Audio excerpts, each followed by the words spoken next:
Welcome back, everybody. Today's deep dive is going to be pretty cool. I think Yeah. we're looking at ensemble learning in neural networks. Really fascinating area. Yeah, and we've got some fascinating source material to dig into. A lot of cutting edge stuff. Yeah, from like the basics, like bagging, boosting. Classics. Yeah, to some really interesting new research on using multiple AI agents to generate code together. Yeah. A mixture of agents. Mixture of agents. It's like a... Good mouthful. Yeah, it's a mouthful, but Yeah. it's really interesting stuff. And this is being used in so many different areas. I mean, Oh, yeah. everything from healthcare to finance. Everywhere. So, yeah, I think it's going to be a really interesting deep dive. So let's just jump right into it. Yeah. Let's do it. So what is ensemble learning in a nutshell? Well, it's really interesting because it kind of mirrors how we solve problems in the real world. Yeah. If you think about a complex medical diagnosis, Yeah. you wouldn't rely on just one doctor's opinion, would you? Right? You want a whole team You want a team of specialists, bringing their expertise. each bringing their unique perspective to the table. So instead of just relying on one AI model, Exactly. we're building a whole team of AIs. Exactly. And just like with a human, team diversity is key. So it's like the wisdom of the crowd. Absolutely. It helps us avoid overfitting when a single model becomes too specialized to its training data. Right. So it can't really generalize to new problems. Exactly. Okay, so how do we actually build these AI supergroups? I've heard terms like bagging, boosting, and stacking. Those are the classics. Yeah, what's the difference? So imagine you're trying to predict whether a customer will click on an ad. Okay. With bagging, you'd create multiple models, each trained on a slightly different subset of your data. So each model gets a slightly different... Perspective. Yeah, like a different angle on the data. Right. Then you combine their predictions. And that smooths out the quirks of any individual model. Exactly. Gives you a more stable and accurate prediction overall. So what would be like a popular example of bagging? The random forest algorithm, where you create a whole bunch of decision trees. Each one's like a little The expert. little mini expert, Yeah. and they all vote on the final prediction. Okay, that's cool. Now what about boosting? Boosting's more iterative. You start with a simple model, and then you keep adding more complex ones, And each one is focusing on... correcting the errors of the previous ones. So it's like they're learning from the mistakes of their predecessors. Exactly. There are different types of boosting, but the main idea is to gradually improve the overall accuracy. Like focusing on those weak spots. By focusing on the areas where the previous models struggled. Okay, that makes sense. Now how about stacking?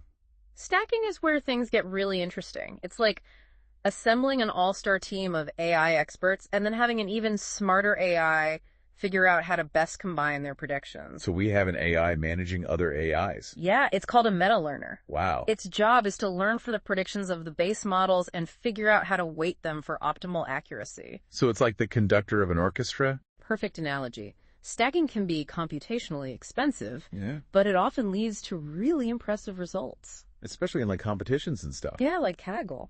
So we've talked about the theory, but where do we see this being used in the real world? Well, one area where it's having a big impact is healthcare. Okay. Ensemble models are being used to predict patient outcomes, Oh, wow.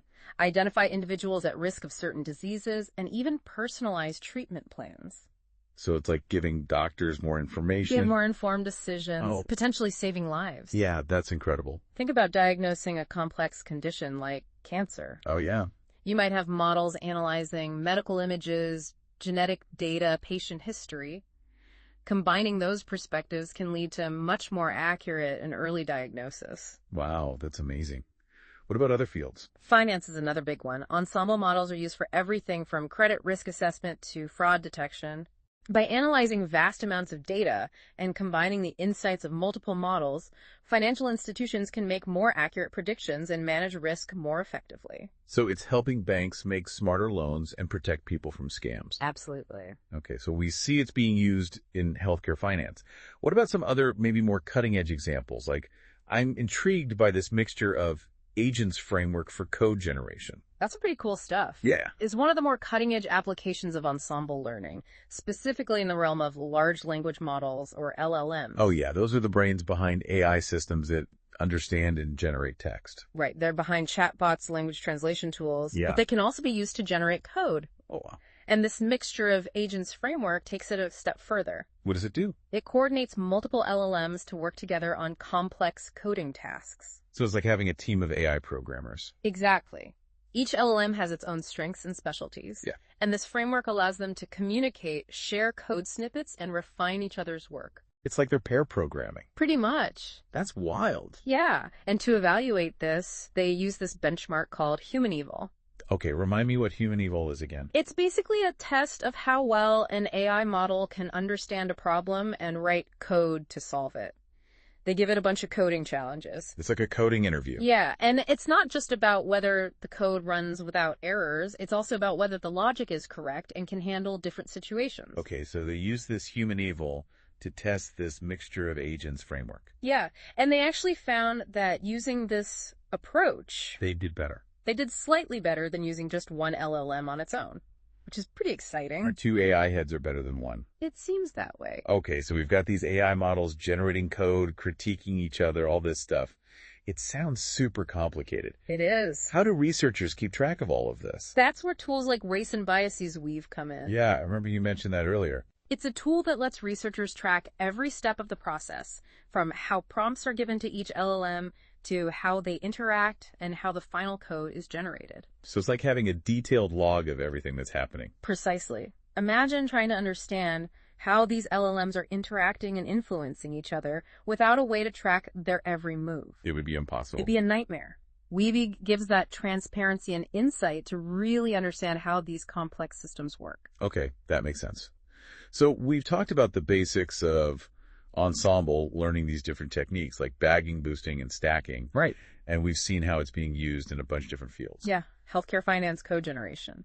But I think what's really striking me is this idea that we're teaching machines to collaborate and learn from each other just like humans do. It's a powerful concept, It really is. and it seems to be working. So before we move on to that mixture of agents research, I want to take a step back and talk about the bigger picture.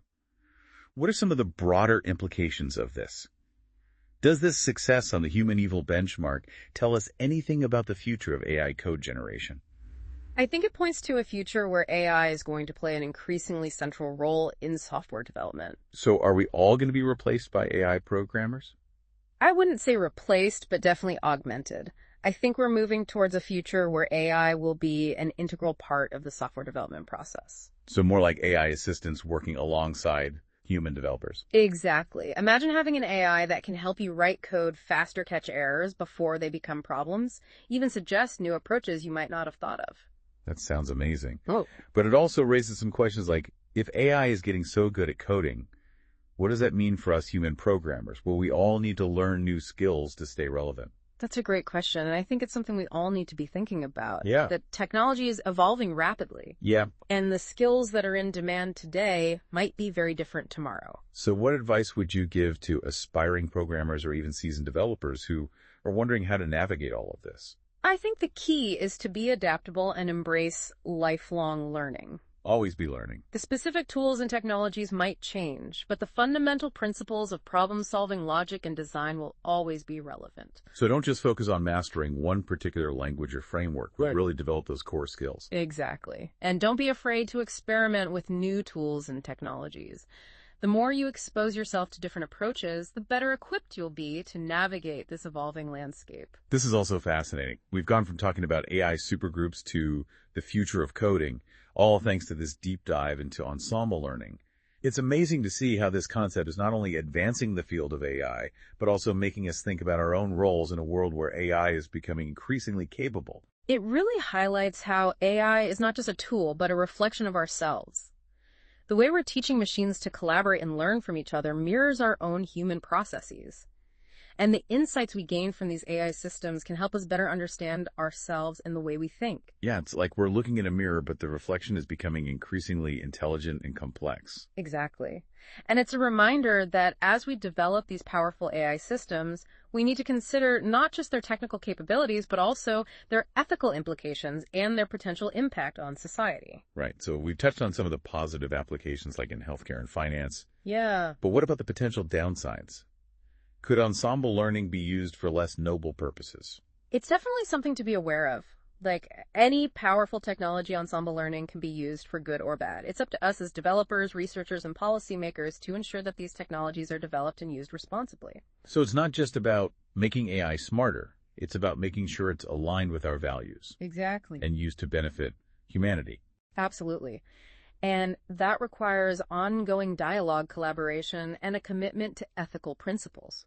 We need to be mindful of potential biases, ensure transparency in AI decision-making, and prioritize human well-being in all our technological endeavors. It sounds like ensemble learning is not just a technical challenge, but a societal one. It is. It's forcing us to grapple with some big questions about the future of work, the nature of intelligence, and our relationship with technology. Yeah, it really is. And it's a conversation we all need to be a part of. Hmm. The future is being shaped right now, and ensemble learning is playing a central role. All right, before we move on to that MOA research, Yeah. I want to make sure we've covered the main points from today's deep dive into ensemble learning. We started by exploring the fundamental concepts, those classic techniques like bagging, boosting, and stacking. Yeah, those are the foundations. Yeah, and we talked about how they're being used in a wide range of applications, from healthcare and finance to code generation. Right. And we started to delve into that fascinating research using the mixture of agents framework to improve the performance of AI programmers. And we discussed the importance of tools like weights and biases, for understanding and managing these complex ensemble systems. Exactly. And we've begun to touch on the broader implications of ensemble learning, the potential benefits and risks, and the questions it raises about the future of work intelligence and our relationship with technology. This has been a truly enlightening deep dive so far. Yep. It's clear that ensemble learning is not just a niche topic within AI, it's a transformative force that's shaping the future in some really profound ways. I completely agree. And it's a field that's constantly evolving, Yeah. with new research and applications emerging all the time.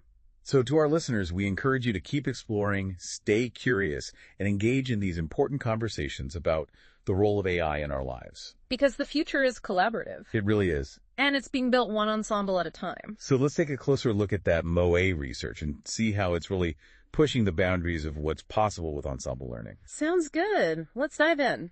All right, so this research, using a mixture of agents or MOA for code generation, they tested it on this HumanEval benchmark we were talking about earlier. Oh, right. So can you remind me what exactly HumanEval is testing? Oh, yeah. So HumanEval is basically testing how well an AI can understand a problem, like a coding problem, and then actually write the code to solve it. Yeah. They're given a bunch of coding challenges with instructions, and they're expected to be able to come up with the right code. So it's like a real-world programming test, but for AI. Yeah, exactly. And what's really neat about this MOA research is that they use two different LLMs. So two different AIs. Yeah, like two programmers on the team. Instead of just one AI going at it. Exactly. They use this model called LEMA 3.170B. Okay. And one from OpenAI. So they both get the same prompt, the same coding challenge, and generate their own solution. So are they competing against each other? Not really competing, more like collaborating. Okay. Because after they generate their initial solutions, they actually get to critique each other's code. Wait, the AI models are giving each other feedback. Yep. That's Okay. crazy. They can point out potential bugs, suggest improvements. It's a key part of this MOA framework, this back and forth between the models. That's like pair programming, but with AI. Exactly. And to top it off, There's more. they have a third AI model Oh my God. called an aggregator Okay. that takes all the generated code and the critiques and combines them into the final solution. That's like the senior developer looking over everyone's work. Right. They use a smaller version of GPT-4 for this one. Okay. It's a very elegant approach. And you know how we were talking about weights and biases weave being like a debugger? Yeah, for ensemble learning. Well, they use that here to track all the interactions. Oh, wow. Really gives them that transparency into how these systems work. So they've got these two LLMs generating code, critiquing each other, and then this aggregator putting it all together. Yep, Did it work? Did this approach actually do better on HumanEval? it did. It wasn't a massive improvement, Okay. but they did see a slight bump in performance. Compared to just using one LLM? Exactly. So it really shows that this kind of collaborative approach has real potential. It's pretty mind-blowing. Yeah, two AI heads better than one. So what does this mean for the future of coding? I think we're heading towards a future where AI is going to be a much bigger part of software development. Are we all going to be out of jobs?